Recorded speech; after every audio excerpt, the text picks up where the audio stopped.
Hello believers, how are you? This is a podcast where we speak to creative folk about what they do, what they think, and what they think of the X-Files.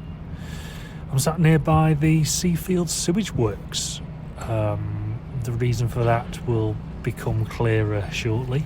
It's a suitably industrial, dystopian and smelly landscape, and one where my guest this week probably spends a lot of his time, mentally anyway. I doesn't live near here, but we'll get onto that shortly afterwards. Firstly, what I want to talk to you about is dog testicles, because I was out and about this week with Moose the dog. Regular listeners to the show will know he's been in for the operation to have the snip earlier on this month.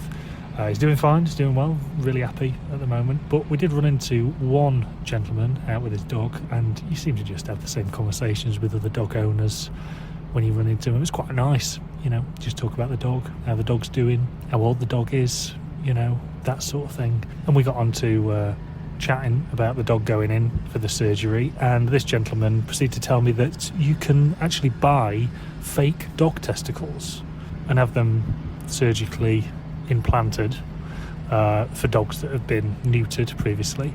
I'm guessing this is more for, the owner rather than the dog. It's not going to have any effect on the dog itself. I don't know. Is it going to increase the dog's self-esteem? The dog's not going to care, is it? Anyway, this absolutely blew my mind. Firstly, the fact that it also costs about £1,000 to have the surgery to implant the fake testicles done. I'm guessing it's for the pair and not each. And then I looked into it more, and as you know,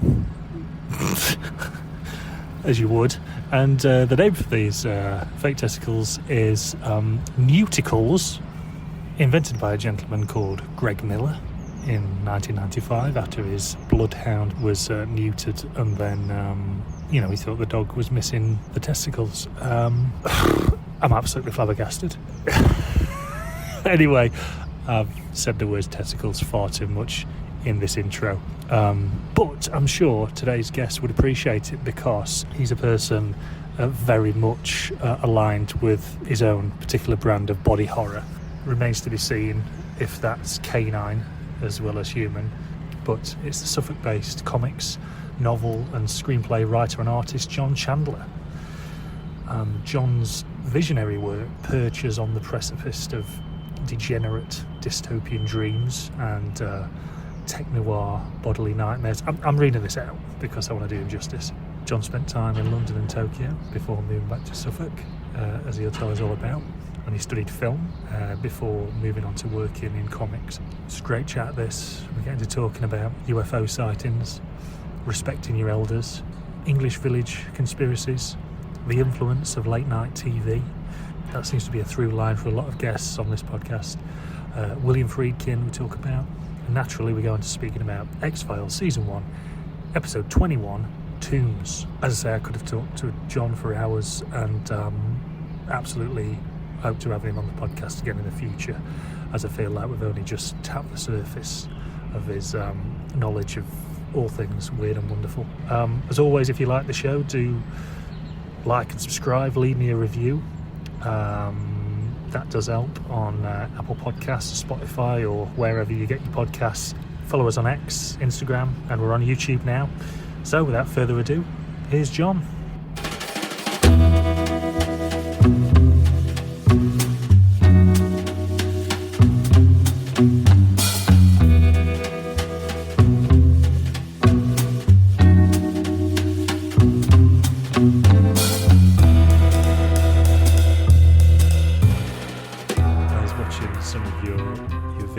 And it really made me laugh about your dad opening a box of some of your books and sniffing the box. And so what's that relationship like with your dad then, and have you always lived with him? I know you moved away, and we could get onto it about moving to Tokyo and London and that, but what's that relationship like? I'd say it only gets better. Yeah. We have a great relationship. Like in the daytime, I'm pretty much just working on my whatever, and I'll go and hang out with him a little bit in the day, here and there. And then we hang out together in the evenings, just fall asleep together for a bit. And then I'll come and watch a movie or go on Twitch and stream. And then it starts again. That's nice. Yeah, it's nice. It's interesting. Like, there's this old thing where living with your parents is like a bad thing, and you're a loser. Right. It's just nonsense. Like, why would you not? If you love your parents and you get on with them, why would you not want to spend more time with them?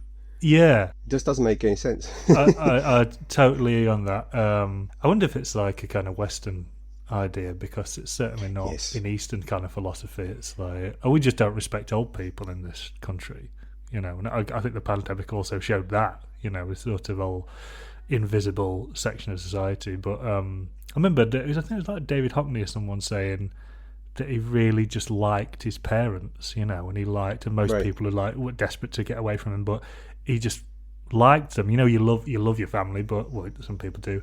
But he actually really liked them and got a lot out of speaking to them and found them really funny and engaging people. So yeah, of course you. Yeah, I totally agree on that. I've been away, so I think it is good when you're young to like go and find your own space for a little while. Yeah, and I think in your 30s it feels weird being at home. I did come back maybe my mid 30s. When you get into your 40s, it's sort of like a different situation. And as he becomes older, I'm preparing to. It's gonna be me looking after him. Yeah. Although it still feels the other way around more at the minute, because that's very much part of his persona to take care of people. I feel like it all sort of squishes into one anyway when you pass about 40. I never know how old anybody is anymore. Like, no. You're certainly, one of my partner's friends is like, I guess it's because your state of mind, maybe how people dress, and also like just how people are. But there's a friend of ours who's sort of 65, and he's like, I never realised he was 60 from Lebanon, and he's just like, such a vibrant character, and he's an artist, and he's how old is he? 6, right? Wow. So yeah, it does squash up. I was asking my dad how old I was last night. I was sitting there saying, I don't know, he was commenting on the news or something, and I was talking about us oldies, and I was like, I just said us oldies. I can't believe it. I think it's just repeating like a phrase that he uses, but it just come out of me. And then I looked at him and said, how old am I? And we had to sit there and work it out. Oh yeah, so you're a bit like mid-40s, are you now? Yeah, somewhere around there. Is he the one who got you into comics then? I think he is. I think he bought Eagle comic when he was a kid, when he read that. And there was an 80s relaunch, the early 80s relaunch of Eagle. Yeah. And I remember coming home, and it must have been very early 80s. I remember like peeping over the table, the dining room table, and there was like a comic book on there. So it must have been quite little. And was it like an immediate thing that you then started drawing and started trying to recreate Eagle, or was it kind of a more of a sort of organic process? Yeah, I think organic. I draw. It's funny, I was up like a local cricket pitch a few years ago. We was just sorting out the pitch. I think I'll tell you what it was. It was the Brexit vote up the pavilion. They had people come to put the votes in. Right. And this couple came across to speak to the captain I was doing the pitch with. And it was like a local guy who, I think he invented microlights. Those small little planes. I don't know, I'm laughing at that, but I love it. It sort of feeds into this idea that I'm building of you, and where you live, and you're back there. That's interesting, yeah. But it was him and his wife. I remember from school, she was like, she helped out primary school. I said, oh, hello. And then I think I introduced myself as who I was, because she couldn't remember. She said, oh, Jonathan, you were good at drawing. And it really touched me. Ah, lovely. Because I don't remember ever having any attention at school for anything, really, in primary school much. So I guess I was always into drawing, although I've got a memory of, I remember trying to draw a comic, and at some point I just started writing in the panels. Right, yeah. That's a bit of foreshadowing there, in a sense, in that I probably write more than I draw now. I've moved away from comics a little bit.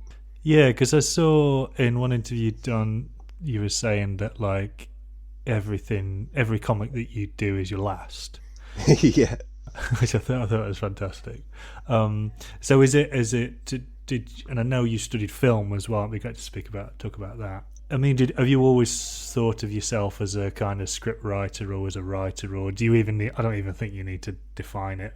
It's sort of a bit perfunctory to define who you are. But is that what you want to do? Do you want to write films and you want to get into filmmaking? That is a good question. I I think as a bit of all of it, I really just think about what I want to make next the most. And try and do that straight away. Don't save things for later. Just get into it as soon as possible before it passes. I think coming from a working class background, there's a certain shame about saying I'm an artist, because it's not, it doesn't feel like a proper trade. It's like this kind of middle class idea of something you can be. Yeah. So I find it easier, part of me finds it easier to say I'm a cartoonist and writer. Right. But really, I'm not sure. I think it's more complicated than that. Has that working class background affected how you work then? Do you feel like regimented in how you work? Do you get up at a set time and then start work, or are you able to, how do you navigate your day like that? Yeah, I think there's a huge sense of guilt that comes with being working class and any minute spent not doing something which is grafting. Yeah.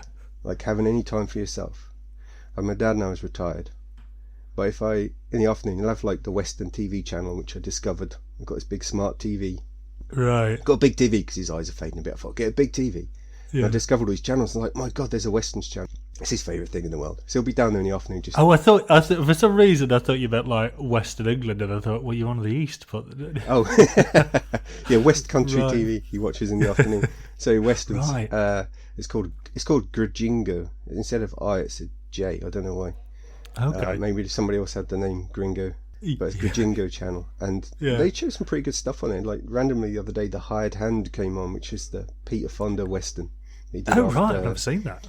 It's amazing. He did it after Easy Rider. It's got Warren Oates in it. Oh, superb. It's wonderful. Worth looking at. They just randomly came on in the afternoon. Anyway, I go down there and I see him. If he sees me sometimes, he just pick up a newspaper, like, oh, I've got to read my newspaper like it's a job. Or there's a certain sense of, like, I was like, mate, you can do what you want. You don't have to go out and do your garden every day. Yeah. If you want to just sit here and watch The Hired Hand, just do that.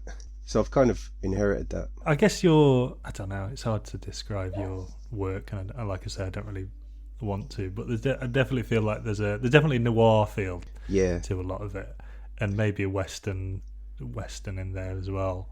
But when did all that start to take shape, this sort of like futuristic body horror tech noir kind of feel to what you do? Was that more something that happened when you went to film school, or was it always kind of bubbling away in the past? Because again, in another interview I read that you'd done, your parents were kind of showing you stuff like Threads and this whole kind of background of like nuclear turmoil that's gonna explode at any moment. You definitely feel that in some of your work. Was there any one moment where you went, oh, I'm quite interested in setting my work in a certain time or space?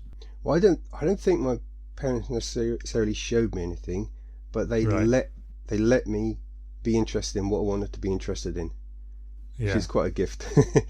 And when they figured out the kind of stuff that I might like, they'd show me more of that. So my mother, she worked at like a youth club in the evening. She ran the local youth club, and my dad would go to five-a-side football, and I had two older sisters who were 6 and 7 years older than me. We were kind of left with the TV, I guess, in the evenings sometimes. So that's probably when I watched Threads. I don't know if my parents were even around.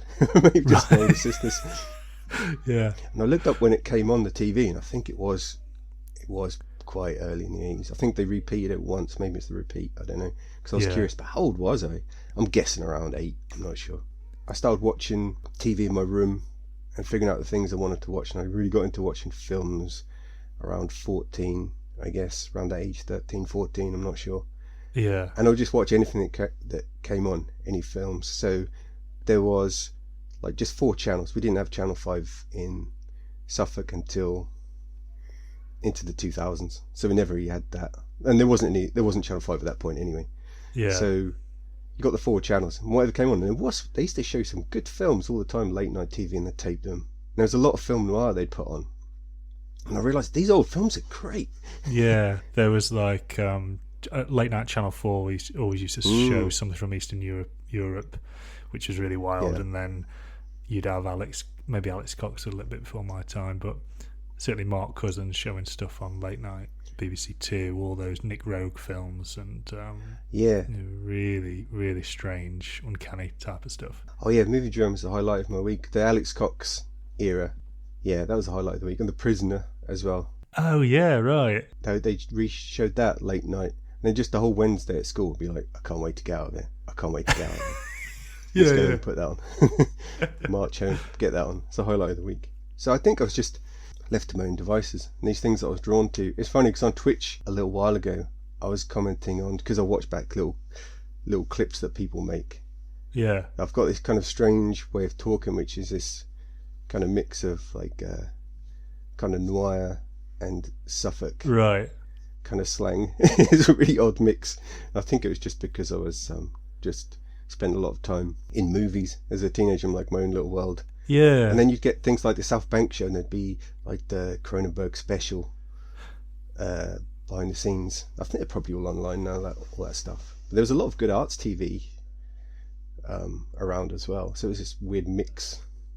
Maybe there's something to be said for that, because I've got another friend who was based down your neck of the woods, and he sounds like Peter Sellers. Oh yeah. You know, it's like a mid-Atlantic accent, and I was like, where's that come from? And he's like, I don't know, I think just watching films. So I remember I did feel like I had to change my accent a bit when I first left home, I guess. I remember phoning home from university and my sister saying, oh, you got one of them posh voices, posh stuff. I was like, what are you talking about? I'm just talking normally. I remember specifically being at like with a few people from my class at this dinner, and I was talking about something that had happened earlier, and I said, oh yeah, he shoo it to me, and everyone just looked at me, and I was going, he shoo it to me. I couldn't understand what part of the sentence they didn't understand. It's like, what is this? But then when I went to teach English in Japan, I realised that the more I tried to kind of make my accent more kind of neutral English, the less people understood.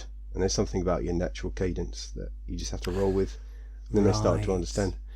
Right. So what was the impetus for being off to Japan then? Because I saw that you and the people you studied with, I didn't know them, like Tony Hill, was it? That's right, yeah. That you put in your bio, and then I was looking into his work, which I thought was really interesting. And then, had he got some connection to Japan as well, or had he been there or made a film about it? I wondered if that was like you ended up talking about it with him, and then that had sparked something, or has it always been a kind of dream to get over there? Yeah, it's an interesting one. I think about it sometimes, and I try and think what was the spark for that, and I think it was a few things. One was I was more into comics at that point, my late 20s. I was kind of getting into manga. There was more of that being printed, so I kind of wanted to go and see that world where there's this huge comics industry, just go and have a look at it, I suppose. Yeah. And then when I was out there, I watched a film called The Yakuza, which is a Sidney Pollack film. So it's kind of Western made Yakuza film. It's really good. Have you seen it? I've not seen that, and I'm going to make a note. I'm just making notes of all this and just building up that letterbox watch list. Is now about 3,000 films. Yeah. Yeah, it's got Robert Mitchum and Takakura Ken. I watched it when I was out there for some reason, and I suddenly remembered watching it as a teenager and remembering that was the spark. Bizarrely, I remember thinking, I want to go there. Bizarre, but I'd completely forgotten what had started it, and I think it was that film. I don't know why, but something about it, I was like, I want to go and see that place. Yeah. And how did you find it when you were there? Did you feel, I mean, I've never been to Japan, so I've not got really any, again, my portal into the world is, maybe a bit like yourself through films, but so were you in Tokyo, were you? That's right, yeah. I was in Tokyo. You'll ask 100 gaijin that have been there, and they'll all tell you something different about what Japan is like. And it's almost impossible to define. You have to go there, but you have to go there and work. You can't, if you go there as a tourist, you're not going to really start to understand culture, I don't think. You have to sort of be a part of it, even though you're still outside of it, and you'll never be a part of it. Did you? How easy is it to get by? Do you speak Japanese, or how easy is it to get by on just English? Oh, it's easy. I remember when I went out there, I thought, in 1 year, I'll be speaking Japanese. I'll have this gained. And one, I discovered I'm not very good at language, even though I tried very hard. And two, maybe I didn't like the language as much as I thought it would, so that made it harder. Right, interesting. That's something you sort of don't expect. But at some point, I could sort of understand what people were saying more. I couldn't, communicate very well in Japanese. I started to a little bit. You could get by. But at some point, there's some words which you'd use in Japanese, and then you realise that if someone asked you, what does that mean in English? You'd be like, well, it's like, so when you start to think in another language, then I think that's when you start to get a bit more of an insight about things. Yeah, they say when you start dreaming in another language, that's when you've actually kind of... yeah. How do you dream in another language? Well, I learned Russian for a while, and I've let it slide actually in recent years, but it opened up learning that a whole... as you start learning language, again, I got into that because I was at the time working for Curzon, and we were doing quite a few Russian films, and right. I thought it was such a beautiful language, and then I think it sounds nice. Yeah, and then that opened up this whole world. I'd not read much Russian literature and more Russian films, and then we ended up going over there, just Moscow and St. Petersburg. I did occasionally, and I did. I find the Cyrillic is fairly easy to pick up. Actually, you can do that in a weekend because it's all phonetic. No, I kind of got to a point with it where it was sort of, I'd have flashes, and I should really pick it up again. So you were out there for how long were you out there in Japan for? I was a couple of years out there. I came back. I went back for a short while. I was there for the big quake. Oh, right. And that's another thing where you had to be there to really understand it. I remember seeing some footage of the news from the BBC, and there's a man standing near a bullet train. There's a lady coming along wearing a face mask, holding a baby, running to get on the bullet train. And I'm like, there's always a woman with a face mask running with a kid running to get on the bullet train. They're just hamming it up. Although a lot of the actual footage of where it was flooding, that was just absolutely monstrous and bizarre. I was like outside of Tokyo, not that far at the time, by myself on a train. So it was quite a day. What was your experience of it then? Was it like violent, or was it it's just... Yeah, like the train was just like rocking back and forth, and I was like, it's the big one. And it's just so bizarre, everyone just sitting there looking at each other, and I'm just like by myself, this gaijin thing. I don't know, I felt really on display suddenly. It was really odd. And for me, because I had this like big trek, when I realised, right, after we got off the train, what have I got to do today? I have to get back to Tokyo. How am I going to get there? I'm going to walk. Right. It's like 30 kilometres or something. But I realised that for me, that kind of gave me a mission and something to do. And when I got back to Tokyo, all my friends, they were like nervous wrecks because they'd just been sitting there watching the TV with these massive aftershocks all day. It's not just once, it like keeps going. So for a few days you've got these aftershocks until you start to hallucinate it. So I had like a bottle of water I put on the table, just so that I could figure out if there was actually a tremor happening or not, because you could just see the water move if you just starting to hallucinate. Yeah. God, terrifying. Yeah, but for me, a lot of my friends just kind of left Tokyo, ran away, because then there was the Fukushima thing happened within a few days after that, or within a few days it was made public. And they all just left, but I was like, I'm not going anywhere, I'm staying here. I had a girl there as well at the time, I ain't leaving her. Right. So, are you and then so at what point did you come back then? Did you move to go back to London after that, did you? No, I came back home. Right. Yeah, my visa kind of fucked up, so I suddenly had to leave. I mean, it was quite funny because I came back, I didn't tell anyone I was coming back, I just turned up at the door. After 2 years I hadn't been back at all, because I was pretty much, I kind of broke out there for a lot of the time, so I wanted to just have this one adventure and not break the seal on it until I came back, which is a young person's thing, isn't it? Like now it'd be a bit, you'd want to see your family and stuff, but then it's sort of, as soon as I came back, I guess the kind of magic was broken somehow, so I kind of went back to visit, and I was like, it's different, I don't feel like this mission's done, I can crack on with my life in other ways now. So what are you working on at the moment then? Are you working on a screenplay at the moment, or are you working on a novel? Or just going off your website and seeing the amount and like breadth of stuff you've done, it's not monstrous is the wrong word, but incredibly prolific. So is there one thing you're working on? Are you working on a few things at the minute? Well, I'm very much a kind of one thing at a time person until it's done. I'm desperate to kind of write a novel. I'm kind of a meme in that abandoned one dead-end art form financially, which is comics, for another dead-end art form, which is novels, which no one reads anymore. So I've just caught the death of the novel just in time. Just what I want to do. I'm desperate to write another one, but at the minute I'm working on this text-based dungeon escape game, and I've had to kind of learn to code it myself. So it's kind of taken a little while. And it's essentially people pay a small fee, and then like a quid of that will go into like a jackpot pool, and if you get out, you get a share of the money. Right. So give a little bit to charity. I keep the rest because I need to get some money in this household. So that's right. so that's what I'm doing right now. And we'll see how that goes. But I'm really enjoying it. Because I spoke to Tiago a while back, and he was. I've got a small role. I've got a cameo in his first feature film. Oh, custom, have you? Yeah, so I'm in that. Pay attention to the background details. There's a bit of foreshadowing there about what might be coming up with me and Tiago. Fantastic. The part that I'm playing in Custom, I essentially play myself, which is an old pervert, and he says, "Oh,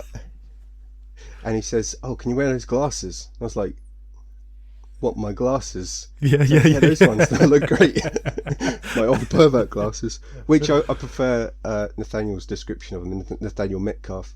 I prefer his description of them as Roy Scheider or Chief Brody glasses from Jaws. Yes. But yeah, I'll take that. I'll take that one. That's fun. Are you? I mean, are you? Do you feel like you're in your comics as well? I know, like Johnsworth is like. In another interview, there was a sort of reference to the fact that one of the female characters looks a lot like you. But oh yeah, are you just fun, which is great. Do you feel like it's the ciphers for you, or they're just totally random characters that you plucked from your imagination? Yeah, that was Hayley Campbell. She said, "Oh, that's just you and the nude John." It's like, you what? And I think with Johnsworth, it was they're not really stand-ins for me. I mean, every character is you. Yeah. I mean, they're all you, but none of them are. I don't really do like straight autobiography, but it's just in there anyway. But the Johnsworth character, I'm not really sure what I look like, and people tell me, "Oh, you look like this person, like that person, like all these different actors," and I'm like, "No, I don't." And every time they'll get the phone out and go, "What about this one then?" There'll be one picture where they do look just like me. So I'm not really sure what I look like. And I thought, I'm going to try and draw ideas of what I might look like, maybe. So there's like, so every drawing is completely different. If you see the faces change, and I did it over a few years, so like my kind of attitudes towards drawing are kind of morphing around as well. Yeah. So it's kind of like a joke about, oh, maybe this is what I look like. And I don't think it does, but some people obviously thought it did, especially with my clothes off. And female. Yeah. I remember when I wrote a novel, a friend of mine, Leomi Sadler, said, "Oh, it's not just a character with your ideas, it's your thoughts, is it?" I was like, "No, it's not." It's not. Oh, you can draw on like thoughts you have for the characters.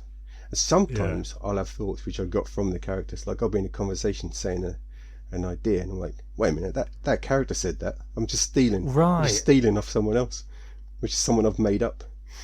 Absolutely fascinating. Yeah. Wow. So it can work both ways.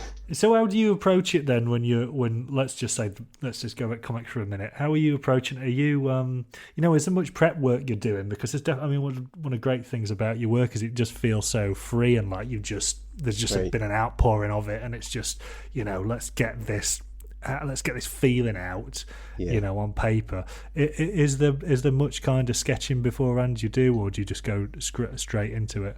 Yeah, I don't even use pencils. So it's just raw. I find just the way that I like it to look.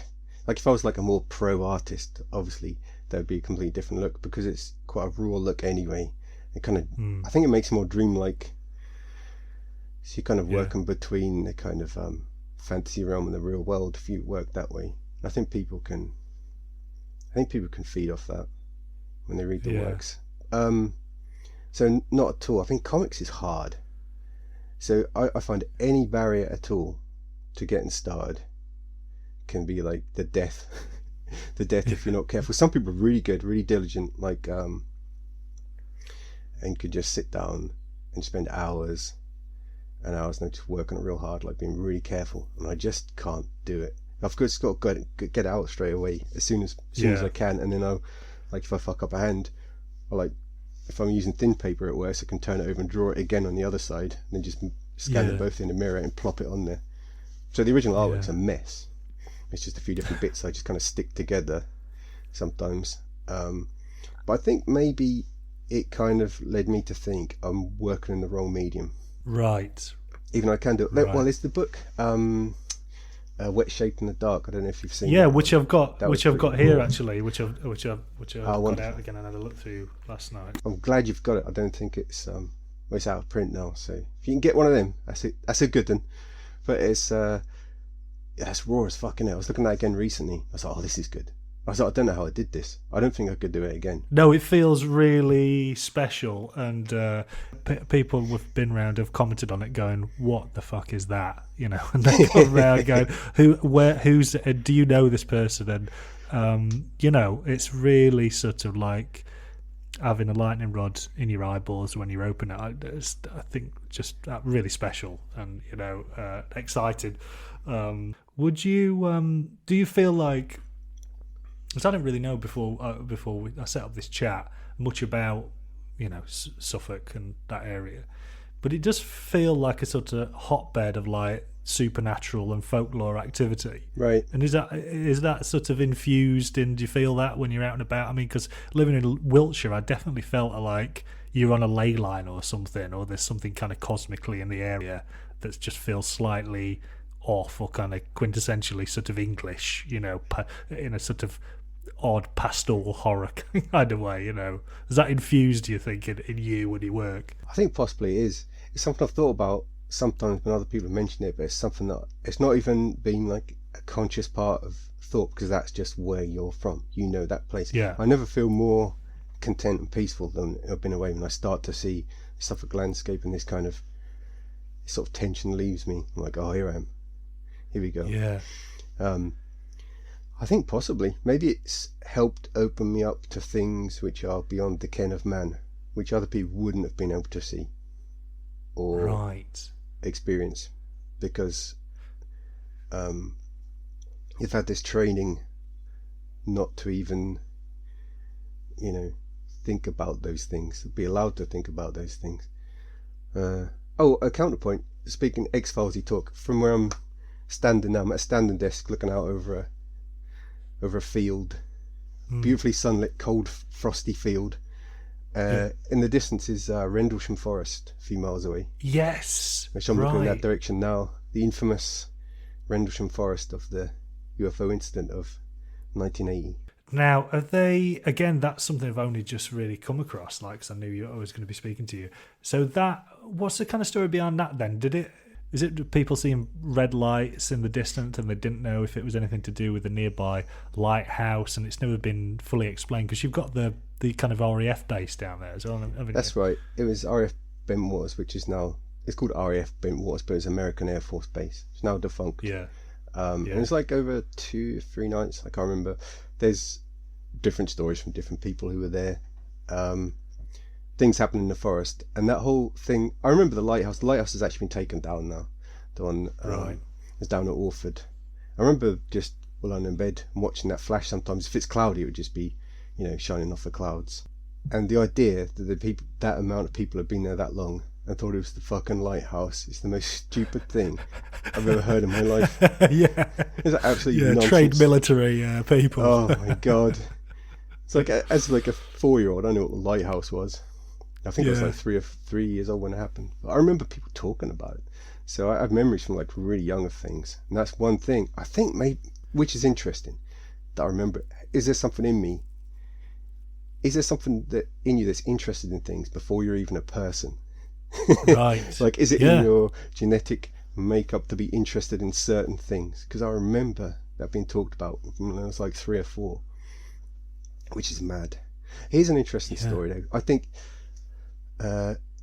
here's an interesting story. I worked in a warehouse for a little while around here, and there was like an older American guy there. He'd worked on the Air Force base at Ben Waters as, I think he was an engineer. Anyways, but he'd married a local and stayed, so when everyone left and it got closed down, some Americans stayed.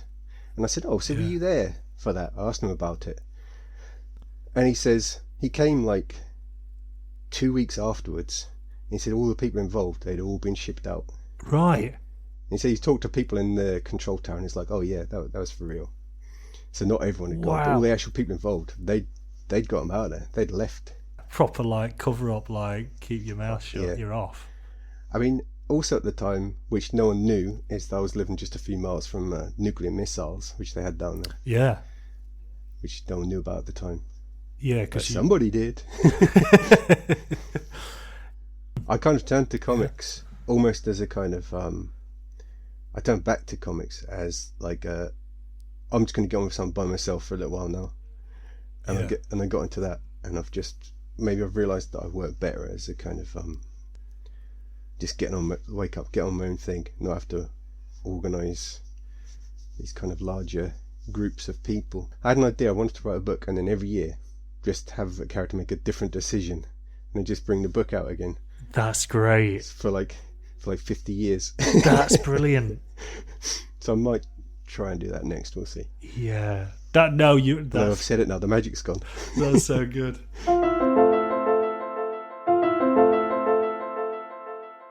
So this is what we're going to talk about is season 1, episode 21, Tooms. So it's a reappearance of cannibalistic, stretchy serial killer Eugene Victor Tooms, directed by David Nutter, and this came out in April 1994. But I mean, what did you think, and what was your kind of relationship with the X-Files before this? You gave Nathaniel an episode from season 1, right? Yeah, because I'm going through, I mean, this is a fool's errand, but I'm trying to watch it all. So we're on season 1, and, there's 218 episodes to get through. I'll probably be dropping you an email in about 3 or 4 years' time and go, do you want to come back on, John? But I can't remember the one. Oh, I did Ice with Nathaniel. So the kind of bottle episode is a bit like The Thing. Yeah. Now, this is what I thought when I saw I haven't listened to his episode yet. Like I said, I didn't want it to contaminate this. Yeah. But which is a good reference. But I saw Ice and I thought, is that the one that's the rip-off of The Thing? Right, yes, yeah, totally. Because I think that might have been the first episode I watched. Right. And it's weird because we were TV kids. I don't know why. So how many episodes in was that? Was that 8, 9? Yeah, it must have been like 8 or 9, something like that. I wonder why I was so late onto it. Was it Channel 4 or was it BBC? It's BBC 2, and I think it probably took a while, like me, to fully get on, or it took a while to get around your friends to go, have you seen this weird thing that's on late night? None of my friends watched anything. Right. It was just me by myself. Yeah. But I did watch things. So I was trying to figure out why it was so late that I started. Maybe there'd been something else that I'd been watching, like GBH or some kind of big drama on Channel 4 or something, I don't know. And I watched that, and I was a huge fan of The Thing. I was obsessed with The Thing. Again, I saw that around the age of 8 and had dreams about it. And I even, in the university, I wrote my dissertation on it. Oh, right, fab. But I think I was so horrified they just ripped off The Thing. I was like, what is this shit? and I was like, I'm not watching it. And I was just like out of a moral stand. I was like, I'm not watching that. Yeah. And then at some point, I must have watched it again because the episode you sent me, I remember. Right. So I wonder if that's me trying again and going, oh, actually, yeah, I'll give this a go. Because you're a TV kid, you can't stay away forever. No, I mean, I like. Did you like this one? Coming back to it. Yeah, I loved it. I did enjoy watching it. And it's just mad seeing them little baby faces and me thinking, when you're a kid, oh, look at these grown-ups running around doing these things. And I'm like, look at these little babies. Yeah. These kind of little puppy fat babies with no wrinkles. Yeah. I'm really glad you're getting on from the first series. I think the 45 minutes thing. Here's what I was thinking afterwards. I was thinking that must have been havoc for like trying to program that evening's viewing. Like, what did they put in that 15 minutes, or is everything's out of whack? And I don't know. They used to put cartoons on at night to kind of even out the scheduling. Yeah, I think it's been after that even. So I was like, that must have been weird. But I think in America, that 45 minutes would have been adverts. Totally, yeah. 15 minutes, sorry. extra 15 minutes. So it would have been an hour, but they've got so many adverts over there. Yeah. Well, used to. I don't know if they still do. Yeah, no, definitely. So on BBC with no adverts is quite very punchy. Seeing it in just this kind of one block, and you can see it now on TV shows. You know, when it suddenly goes black and the sound drops out, you're like, unlucky Americans. And then we get to carry on watching like another 15 minutes where they're in the ad break. Yeah. It's a curious episode. There's some really interesting kind of filmmaking tricks in it. Like, I don't know if they've sort of run out of budget at that point. I don't know, because this character, he can dislocate all his bones, right? So he can crawl through spaces. I hadn't watched the first one again, but they don't really show that much. But they'll just show him like gritting his teeth and going towards some bars, and then they'll cut away. Yes. And the assumption is he got through there. It's quite clever. It's done quite well. Yeah. You don't see anything. Yeah. There's it's nice, isn't it, that the sort of the hand just moving along a wall, and you just get the impression that he's these bones are contorting and he's stretching, and through the will of Doug Hutchinson's performance, he's whatever he's doing with his body is doing it. Yeah, I really liked it. So we get so it's basically just a continuation of the first Tooms episode. It's Squeeze was the first one. This one starts with Tooms locked up in a sanatorium. Get this kind of tracking shot along the hallway of the sanatorium, and then he's locked in this cell. And you think he's almost escaped from the cell, but then a kind of kindly psychiatrist turns up and says, "Don't worry, Eugene, you're up for parole. Keep your fingers crossed." And then we see this shot of Tooms crossing his fingers. But then the whole episode turns into like a face-off between Tooms and Mulder. And Mulder has a total breakdown in court. It's not the way to keep Tooms inside, saying, well, what you don't realise, members of the jury or judges, is that Tooms is like a 300-year-old cannibalistic human monster, and he will kill again.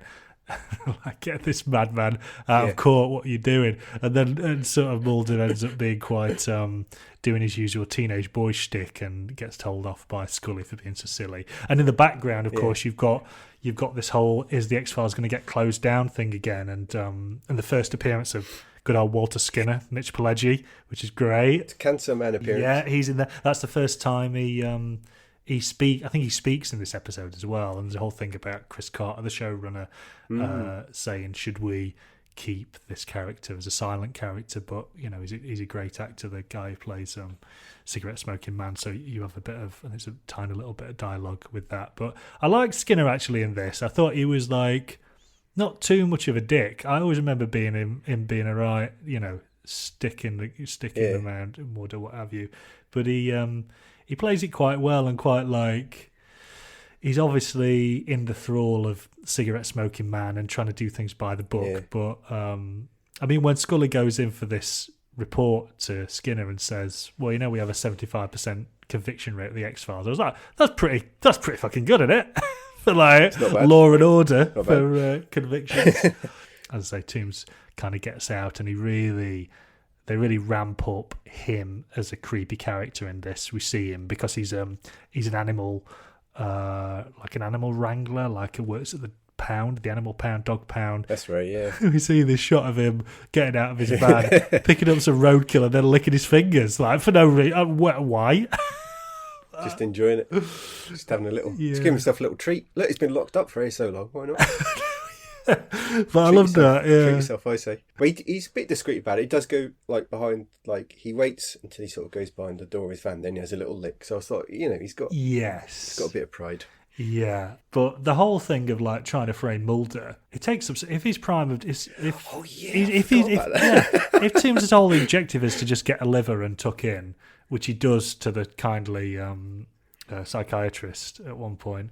Yeah. He's spending a lot of time trying to frame Mulder with this whole thing of like getting into Mulder's apartment, stealing Mulder's shoe, and then putting like an imprint of Mulder's shoe on his face. Yeah, it's really nice. Like stab, but also he starts beating himself up. He starts hurting himself inside the apartment. Yeah. Rather than wait until later. He's like, I'll do it here. I just start doing it. He starts digging a hole and says, "What's he up to?" Yeah. But that shoe print's amazing, and they turn up late and Fox Mulder's been asleep. And oh, what's going on? What are you doing? And they're like, "I found the shoe, sir." Yeah. He picks up the shoe. Is he asleep also, on? Why doesn't he just have his liver? Yeah, quite. He's on the set. He just have his. Just have it. Yes, quite. I reckon it's because he wants to rub it in his face. I reckon that's it. I reckon it's a bit. I reckon you see, this is the thing with any kind of fantasy and science fiction. You can make up stuff to kind of, make it work. For example, this week I rewatched John Carpenter's Prince of Darkness. Oh yeah, I've not seen that for a while.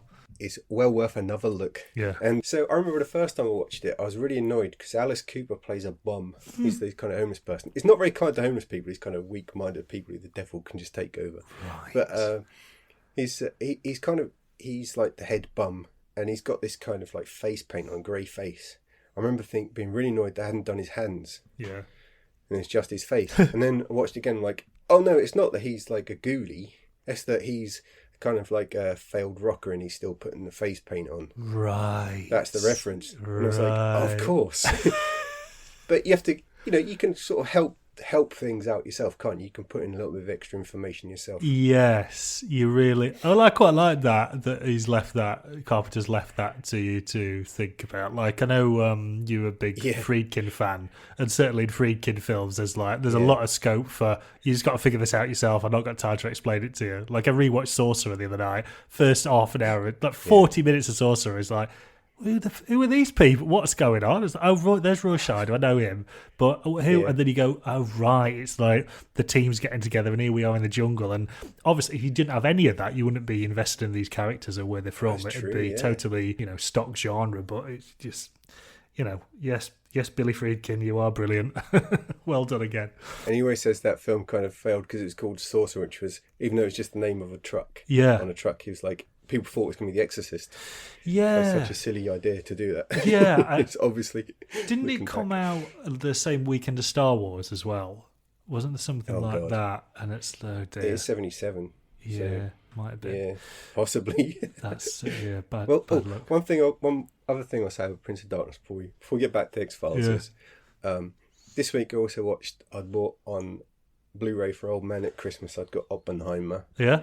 For him to fall asleep to. Yeah. It's like just a test now to see how long it takes to fall asleep through a film. I should make a little diary of how long it makes for each film. Yeah, nice. That's the rating, is the number of minutes. But I thought one thing that was really similar one thing in common between Prince of Darkness and Oppenheimer is this kind of driving soundtrack that kind of just floods through the whole film. Right. It just kind of propels it onwards, which is really odd for a biopic to have that. Because like Dunkirk has got it, and it kind of makes sense. Is Dunkirk in real time? I can't remember, but it's kind of got that kind of soundtrack. And you kind of hear a clock, I think, on the soundtrack. Yeah. In the Stella. Anyway, but there's like a kind of drives it along. That's funny. So it's really odd in a biopic to have that similar kind of. It feels like it's building to a crescendo, but it doesn't feel like it's the right film for it. It's really odd. But anyway, just before I put on Prince of Darkness, I tried to put on this art house film from the same year, Greek film. And I'd watched the guy's previous film. It was great, slow, moody, great. This art house film comes on, and then those films where a voiceover starts and you're like, oh, well, fuck, here we go. Some kind of wistful, introspective voice, and they'll mention somebody's name. You don't know who the person was. Yeah. The person is like, I don't know who you are. I don't give a fuck about who you are. I don't want to be in your thoughts. Show me some stuff happening. See what the situation is. Yeah. Then I'll see if I'm invested in your story. Yeah. And that kind of really kind of lazy schematic that art house directors of yesteryear, maybe not as much now, they kind of just fall into that kind of way of making the film. And I was like, turned it off. Yeah, right. I ain't got any truck for trying to stick through a film now. I'll give a film 5 minutes. Like, fame work and you're off. Yeah, I mean, you have to. There's just so many. Like I say, the Letterboxd watch list is just overfilling. It's just ridiculous. Exactly. When am I going to watch these? I'm never going to get. Even if I had them on like Ozymandias, 10 screens going up, watching them all, I'd never get through them all. So, but it's funny you mentioned the music there. It's like, I think that's a Nolan thing, isn't it? It's like, it's almost like he doesn't trust the audience not to feel something at every second of the film. Or they'll get bored. Yeah, that is just going to batter it over. Keep them feeling something. Yeah. This kind of crescendo. So then I put on Prince of Darkness, and then Universal Pictures comes up. The film's not even starting. He goes, "Ba-da-dum," and I was like, "Fuck yes!" here we go. Now we're cooking. Just those 3 notes. I was like, yes, here we go. That's the right way to watch a film. Try and watch a shit one first. Yeah. And knowing you've got that as a backup. Well, there's funny. You also mentioned the kind of exposition at the beginning of old art house films as well, because last night I watched Trances 2. Right. And there is, because I'd only ever seen the first one, and that had such a effect on me. Growing up, this kind of killer Santa and the whole, it's a bit of a Terminator rip-off, is it? And why are trances, and what is how's Whistler control? None of it makes sense, but it's fine because it works in a kind of dream logic kind of way. So I thought I put on Trances 2, and I'm not one for so bad it's good. It's it's good. If you like it, you like it. It's not. There's no such thing as a guilty pleasure. It's just you enjoy it. But there's a long time, I've not seen a film this inept for quite some time. There's no budget, and there's no Helen Hunt not got anything to do all the way through it. But the first 10 minutes of that film is just pure character exposition, just characters saying exactly what's happening. And they could have done it quite easily with just a couple of shots, and you would have got it. Yeah. But the reason I mentioned that is because looking into who directed this episode of The X-Files, it's David Nutter again. Yeah. And David Nutter also directed Trances 4 and 5. So can't wait to get... And one of those is set in a Western. I think one of them's a Western, and one of them's Evil Dead 3, where it's Jack Death goes back to medieval times. So those are both David Nutter films, so I can't... this is the thing, it's even if it's silly, The X-Files, and even if it's trash, it's he's a good director, Nutter. He's a kind of really brings it a kind of level of excitement and sort of tension to it that anybody else would not be able to kind of get in there, I don't think. Yeah. There's a couple of things I want to say about his filmmaking in that episode. Firstly, I want to say the exposition thing, they do it in Skyfall, right? Where you've got Moneypenny and Judi Dench. They're looking over a computer and or just watching it remotely on an iPad, they're watching Qui-Gon Jinn watching the pod races on a little iPad. They're just watching what's happening, and they're just saying what's happening. It's a dreadful film. Skyfall's the worst Bond film. It's absolutely dreadful. And they just, what are you doing? It's just saying what's happening in an action film. I quite like it, actually. I like an action. It actually makes you want to do one like that. It's I don't know if you know Ben Marra's comics. Oh yeah, only through researching you, and I was like, whoa, this is really eye popping stuff. I love that. But that's the sort of thing he'd do in a comic. There's someone just explaining them exactly what they're doing, just as a kind of reference to old movies like Trances 2. Yeah. Anyway, get back to X-Files. There's a couple of things which I really liked. One was, another mad thing is he tries to get in a house. He randomly chooses someone on the street and follows him home to his family. Not someone who lives by himself. He's don't care, I like the smell of his liver. And he wants his liver. So he's trying to get in the house.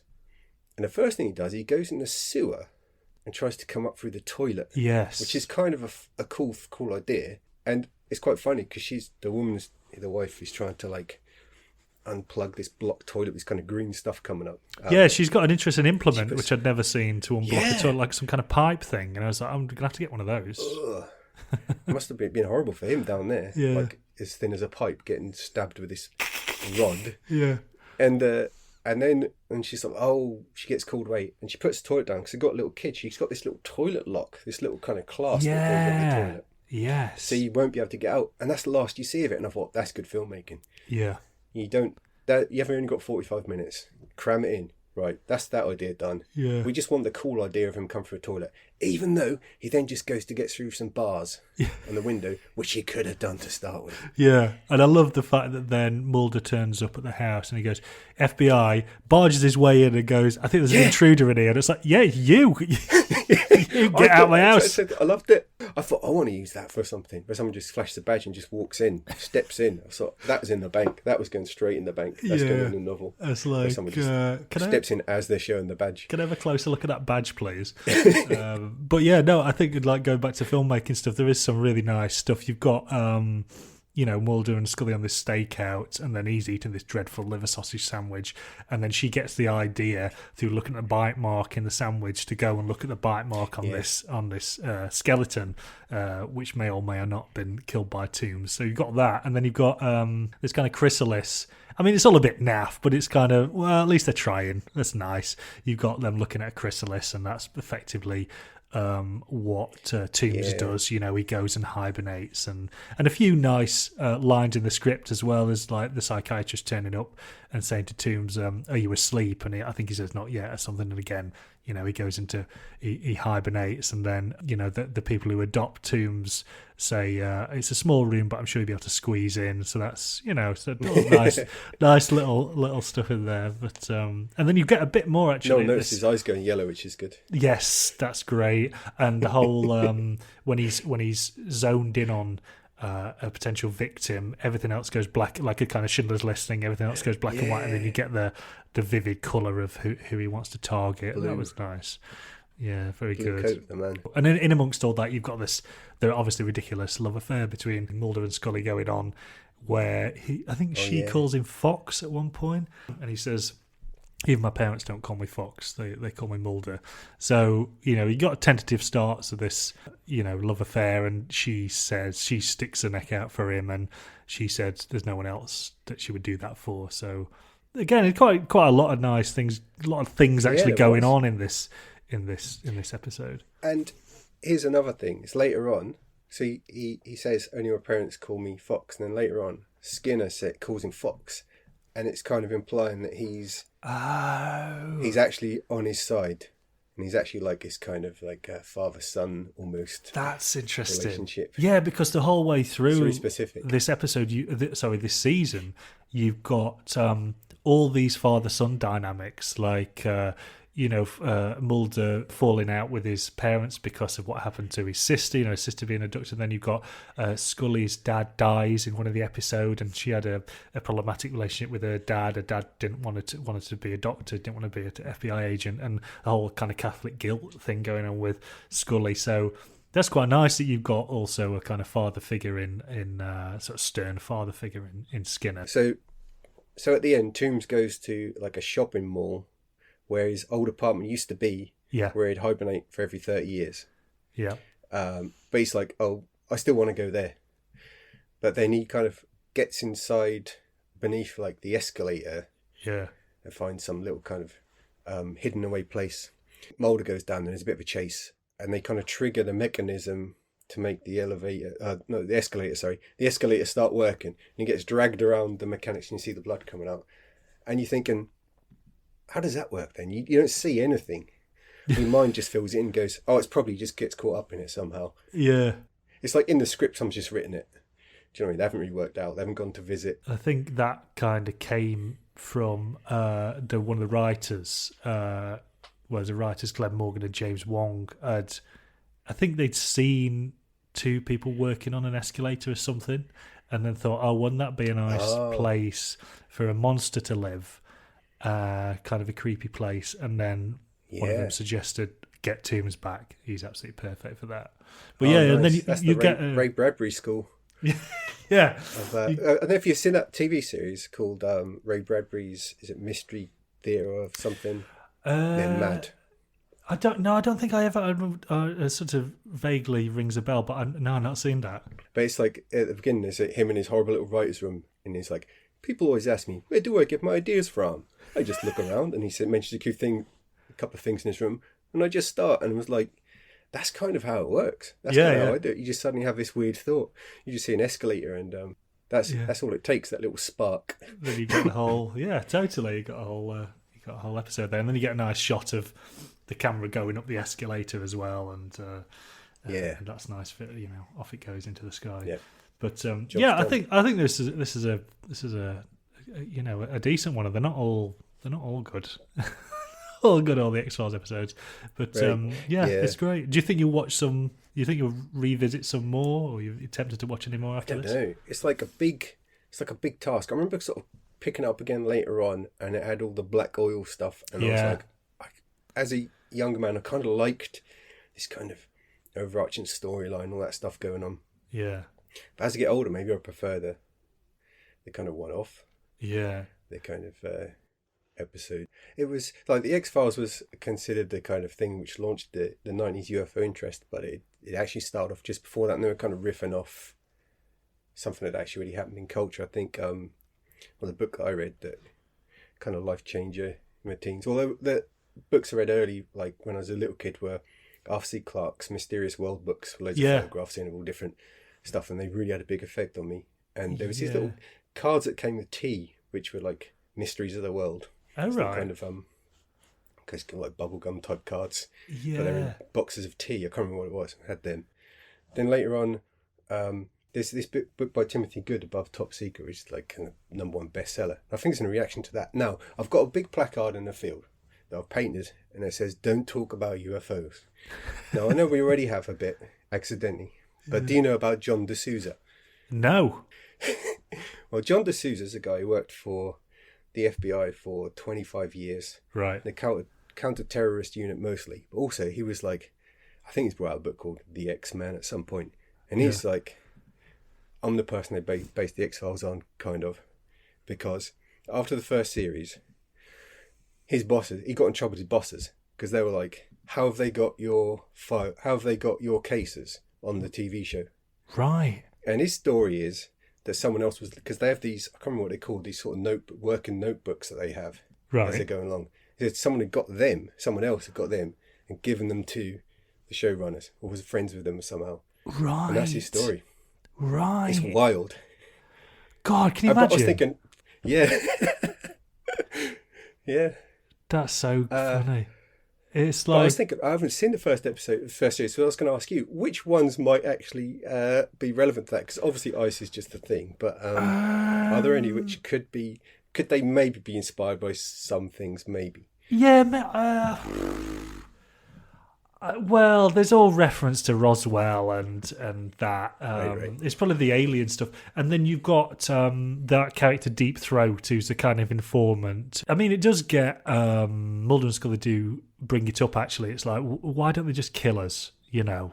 It'd just be so much easier to just kill us. And there's a sort of vague explanation of why they're not being killed and led off track. But it's a lot of effort for these informants to go through, and a lot of paper flying around. It's like, you might as well just tell Mulder, you know, he's probably not mic'd up every second. They're not listening every second. You go into the middle of the field and just say, oh, just pop over here, see some alien evidence. Don't give him a document. There's only documents flying around. I will look up that, because another friend, a friend texted me and said, my dad's really into UFOs, and they're just about to release all this UFO info. And I don't know if that's new to what they released from Roswell, about Roswell last year, because Obama got some stuff out, didn't he? Like, released some stuff. But it's not like it's changed the cut. It's like, it's not made any difference whatsoever. I don't think it even made the news. You know, it's like, it's a black hole, isn't it? Like, if I said, are you a David Grush enjoyer, would that mean anything? Say he's like the big whistleblower in these congressional hearings and stuff. Exactly. Right. So it's not really, it's crossed it, like people who are kind of into ufology, all right? Yeah. People like me, perhaps, who just like to keep their foot in, keep their toe in the water. We know about him, and we think, oh, this is kind of big and weird. And you're trying to work out how much of it is a psyop and how much of it's a real.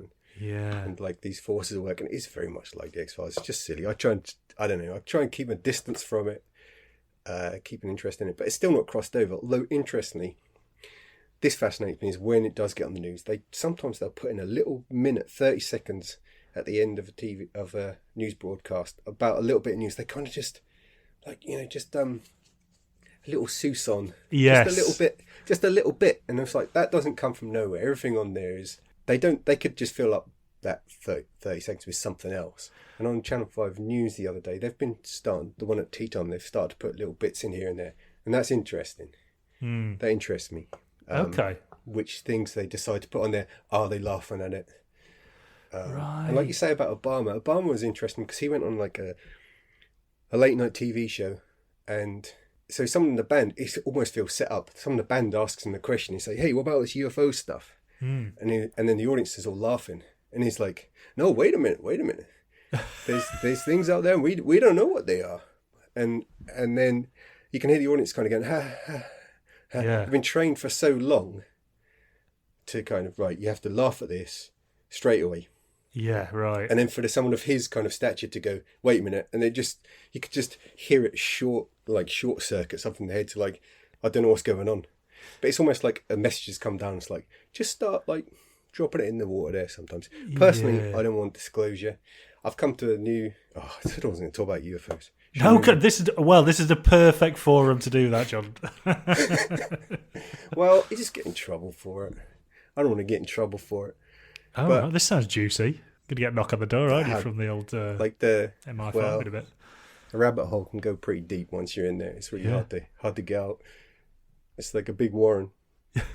Yeah, go on. I had a thought recently. Let's do it lighthearted. But I had a thought recently, which was that maybe this stuff shouldn't come out, and the people working behind the scenes, it's not like to keep technology from the people or to have one over on other superpowers of the earth. It's because they're actually kind of looking out for us, and there's something actually pretty that people couldn't handle. Yeah, right. I thought that's possibly because it's a pretty fucking long time they've kept this under wraps, and they've done a pretty damn good job of it. Yeah, well, it would, wouldn't it? Probably know quite well, just laugh in your face. Yeah, or you know, it would just totally cause mass panic. You know, imagine if it just overnight went, yeah, aliens are real and we're going to meet them tomorrow. I mean, would it? I don't know. It's funny because no, I don't think no one cares. No one cares. Honestly, no one cares. No one cares. They just don't give a shit, I don't think. Because I remember, just going back to the news thing, the little news segment, I always hear stuff on that, like stuff that is actually going to change humanity. And we're so obviously obsessed with conflict because people are dying and sort of day-to-day politics. But it's stuff like, you'll hear on the news like, oh yeah, scientists have now got a cure for some type of cancer. And then that's it. It gets like 20 seconds. And it's like, that's like 500,000 people lives radically altered. You know, that's an actual thing. We've done that. Humanity has solved that. And you're right. It probably would be like. And finally, on BBC News tonight, aliens are real. See you tomorrow with more like about what's happening in number 10. You know, it's a funny old world. It is, but I think it's, you know, I'll bring it up with people sometimes because I'm interested if they've got a little story about something. But I ain't when I was younger, it's like, why is everyone like this? Why is everyone not interested in this thing? This like the biggest story ever or the biggest story of our time, and maybe ever if they've been around for a long time. Yeah. And I just couldn't understand why people were not interested. I thought there's definitely some kind of weird control system going on. No, I think and that stuff interests me. That stuff, and it doesn't necessarily have to be sinister. It can be just it's just the fear of being that one slightly outside of things. Yeah. But you know, I don't care what people think. I think, like on the news, like you're saying, it's at 30 seconds on the cancer cure or whatever. And if people are interested, that's just a jump-off point. They can go and have a look. Yeah. I think if you're already interested in UFOs, you'll go and have a look. It doesn't take someone. Sure. You know, it's in you or not. It's like I was saying, like when I was a kid and I was 3 or 4 years old, and I remember people talking about Rendlesham, and there's probably plenty of other conversations that day that I can't remember. It's like in you to be interested in certain things or not. Sure, yeah. If it ain't your job, like whatever. I just finished the X-Files thing with another mad John D'Souza story, which please, got into being the X-Man. Yeah. So when he's in the academy, this is 86. This thing kicked off it's called the Miami Massacre in Dade County, I think. There's these two guys who are like ex-military police. They'd met each other there. Both independently murdered their wives. Oh, right. Married again. They went on these kind of murder sprees. They were like heisting vans and stealing money. And then there's a shootout with I think 6 FBI guys who were kind of slightly outgunned. Right. By these two, they had like better weaponry, but they had some they had some like shotguns and just handguns and stuff.